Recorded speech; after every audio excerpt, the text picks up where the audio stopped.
नमस्कार, मैं प्रोफेसर दीपक कुमार सिंह, विभागाध्यक्ष न्यूरो सर्जरी विभाग, डॉक्टर राम मनोहर लोहिया आयुर्विज्ञान संस्थान लखनऊ।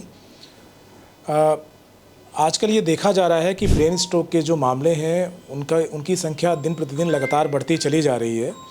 इसका मुख्य कारण निश्चित रूप से जीवन शैली में बदलाव, खास करके ब्लड प्रेशर और डायबिटीज़ की समस्या का ज़्यादा होना, खान पान का सही तरीके से ध्यान रखना और एक्सरसाइज की कमी, ये कुछ कारण ऐसे हैं। सही दिनचर्या का पालन ना करना, जीवन शैली पर ध्यान ना देना, ये सारे कारण खास करके आजकल युवाओं में भी ब्रेन स्ट्रोक के मामलों में काफ़ी बढ़ोतरी देखी जा रही है।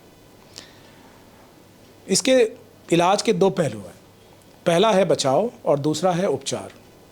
बचाव के लिए निश्चित रूप से अगर हम सही जीवन शैली का पालन करें, खाने पीने पे अच्छा ध्यान दें, अच्छी एक्सरसाइज करें और अपने ब्लड प्रेशर और शुगर को लगातार कंट्रोल में रखें तो काफ़ी हद तक इससे बचाव संभव है। जो वृद्ध लोग हैं जिनकी अवस्था एक निश्चित आयु से ऊपर हो चुकी है, उनसे मेरा आग्रह है कि खास करके इस जाड़े के मौसम में सुबह उठकर वॉक ना करें और ठंडी के मौसम में ठंड से जितना बच सकते हैं उतना बचने का प्रयास करें।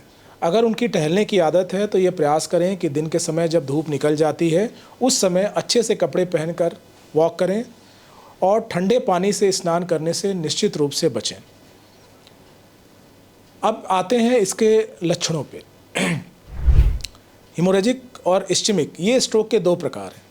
इसमें जो इस्चेमिक स्ट्रोक होता है जिसमें हमारे दिमाग में खून का दौरा रुक जाता है, उसमें यह देखा गया है कि अमूमनतया 4 तरह के लक्षण आते हैं।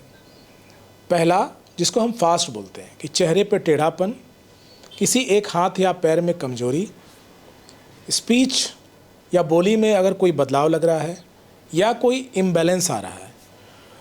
इन लोगों को तुरंत से जाकर किसी डॉक्टर से, किसी फिजिशियन, किसी न्यूरोफिजियोलॉजिस्ट या न्यूरोसर्जन, इनसे तुरंत सलाह लेने की आवश्यकता है।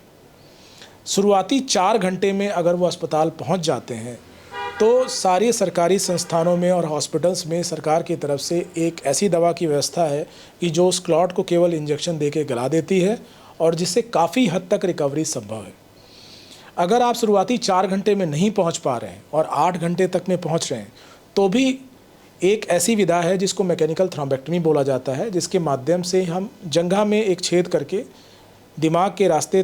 दिमाग तक तार के रास्ते से जाके, तार के माध्यम से जाके हम उस क्लॉट को हटा देते हैं, जिससे मैकेनिकल थ्रोम्बेक्टमी बोला जाता है। उससे भी बहुत ज़्यादा रिकवरी संभव है।